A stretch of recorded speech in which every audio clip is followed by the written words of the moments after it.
सिन्तापिशाकसीः यमिषं गिरिशं दास्ते विवर्षस्ते वेशवाङ्गरत्रताङ्गरमाहिकं सेपरजं जगदोऽसि वेणुजसात्मागिरसात्यावधामसि यथा सर्वमय्यग्दं समासुपदविशोहेकुसर्वान् जम्भजन् सर्वा आस्वयातो धान्यासो यस्ताम्रो अरुणदो पृष्ठमङ्गलः ये चेमाकुमृत्रापितो दक्षसदासात्मसवेशाकमेणिमेसो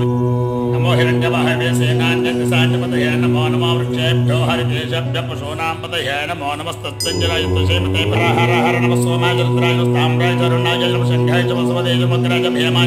नमः शम्भवे च मजोभवे च नमः शङ्कराय च वयस्कराय च नमः शिवाय च शिवतराय च रजतस्त्रयां चन्द्रां हिरण्मयीं लक्ष्मीं जातवेदो ममावह